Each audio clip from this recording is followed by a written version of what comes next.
Right, so for those of you that have managed to either delete the story or lose the story 10 times, because I must have emailed it to you about 10 times, I thought I'd do a quick recap of the first 6 chapters before you listen to chapter 7. So the story is about Luan. Luan is a young boy who has done something bad with his 2 friends, Ryan and Div. They're all going to obviously get in some trouble when they get back to school, but now it's holidays. And to punish him, Luan's dad is sending him into the Karoo with his gran. His gran is a photographer. And so the story starts off with him at home. His dad's a lawyer. They're not very happy with him. His sister's at university. She's going out with the first team rugby player. And Luan's just very upset because he's been punished quite harshly by his dad. He's not allowed to see his friends. His cell phone's been locked away. And he's basically off to the Karoo with his gran. His gran drives a rather mud-splattered, dirty yellow Land Rover.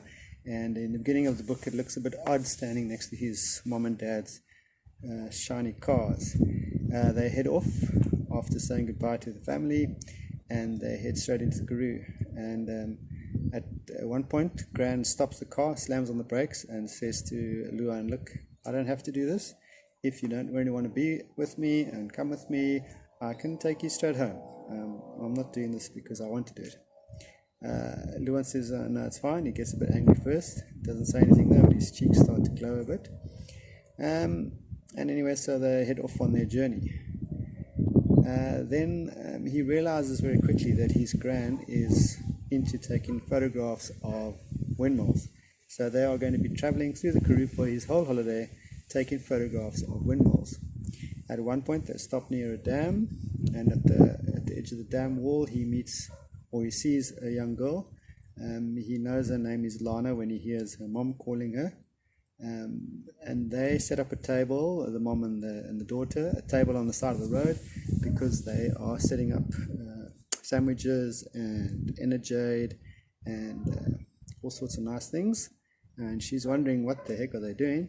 And then Lana goes and sits in the chair. She's reading a book, and every now and then she takes out her binoculars and she looks up towards the top of the hill, which is a little way off from where they're sitting. His gran's quite sarky with him sometimes, and Gran goes off to see the ablutions, and Luan thinks to himself at one point, "Sure, I could just disappear into the bushes and then no one would find me for the rest of the holidays." Then his Gran comes back and says how dirty the toilets are, and Lana says, "Sure, thanks for letting me know, maybe I won't go."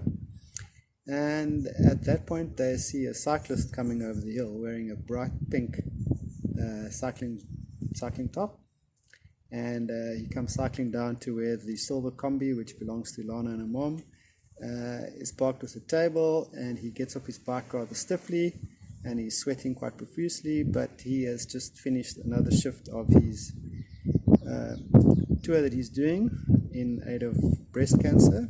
At this point, Luan doesn't know that he's cycling for breast cancer, but on the side of the combi, he just saw the letters ERRP or something. I'll go back and check. I've forgotten now, but it's Trap for Kanker.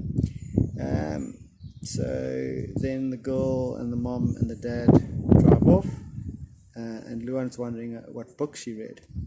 So next day they're driving along and they pull into a farm, and the farmer's 2 dogs come running out, and then the farmer says, "How can I help you?" And the gran and the farmer have a bit of a chat while Luan's sitting in the Land Rover, and when she gets back in the Land Rover they travel off to a windmill, and then she gets Luan to get the tripod out of the back of the Land Rover. She sets up the Land Rover, that would really work. She sets up the tripod, and then she walks all around this windmill, which has got one of those little cement dams next to it, and she checks all the angles, a typical photographer, and gets the angle of the sun, all the rest of it, and then she starts taking pictures of this windmill with the sunset in the background, which probably looks quite nice. You've seen a number of the windmill pictures I've put up on these videos, so hopefully you get the idea. And then I think that was pretty much the end of that chapter, if I remember correctly. And then in the next chapter, they arrive in the town of Da'ar. So they're now in Da'ar. Luan very quickly realizes that it's the coldest place that he's ever been to, and he knows that the cafe on the main road makes the best Dagwood sandwiches, and so he also knows that there's going to be a church bazaar today. So his grand decides she's going to go into Checkers and buy them, or was it ShopRite? I don't know, you can check that as well, to see whether she can get them something to eat. While he's waiting in the Land Rover, there's a silver combi that pulls up next to them. On the side of the combi it says Stop for Kanker, and he doesn't click at first that it's probably Lana and the mom, but then there's someone raps loudly on his window, and he sees it's Lana, and he gets out and they have a bit of a chat, this and that, and she says that their dad is cycling to Bridgetown, and it's not as long a journey. And then his grand has been asked if they want to go to the bazaar, and she's already said to the lady at the guest house where they slept over, no, she's going around photographing windmills, and she doesn't think she'll have time for a church bazaar. Remembering also that she was married to a minister or a dumini, and so she's been to enough church bazaars in her lifetime. Then Lana's mom and dad pop over, and then they're all chatting to Luan. And Lana says, no, I think he's a spy because he's been following us. Luan at first thinks she's being serious, but then she sees the whole family's in on this joke that maybe he's a spy because they've seen he's now right next to their combi. And he compares Lana and her mom and dad to his family, who would never joke about other people or come up with the same sort of idea for a joke. So then the gran arrives, and the father who's doing the cycling to raise money for breast cancer has been asked by the committee of the church bazaar to do a talk, and he has decided that he's going to do the talk. He needs to set up his PowerPoint. He wonders if Gran and Luan are going to come along and listen to his talk. Gran again says, no, sorry, I've got to go and do some photography.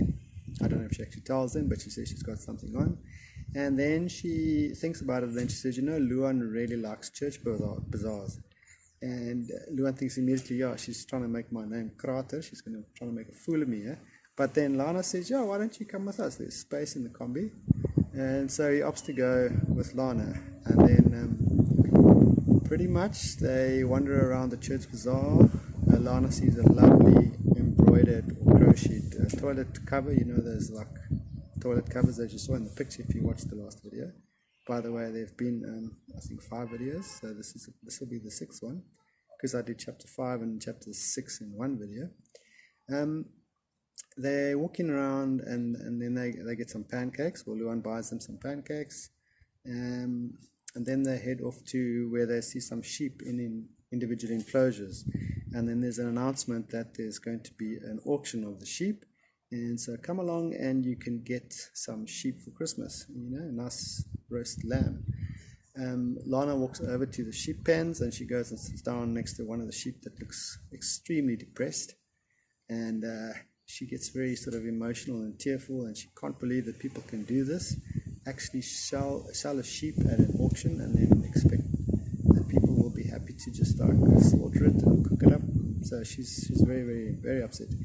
And then in the end she sort of walks away tearfully and says, come Luan, I'm going now, I've had enough of this. And Luan doesn't really know what to say. He doesn't quite understand. Clearly he's a guy, and guys don't really mind if we slaughter sheep and cook it up for lunch or breakfast.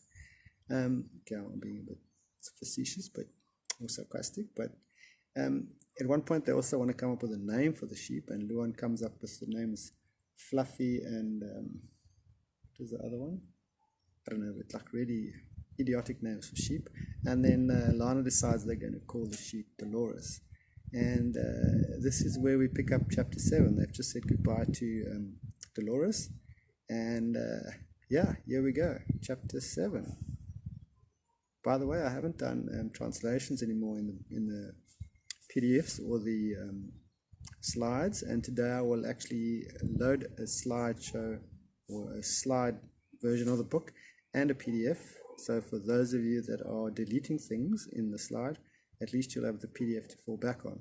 I'm also not adding vocabulary because I think now that you know how to use Google Translate, you can, when you're reading through the chapter and you don't understand a word, Google Translate's right there for you. Awesome. Enjoy the chapter, and the questions for chapter 6 will be available today as well. So let's see if we can all get on the same page. Yeah, enjoy.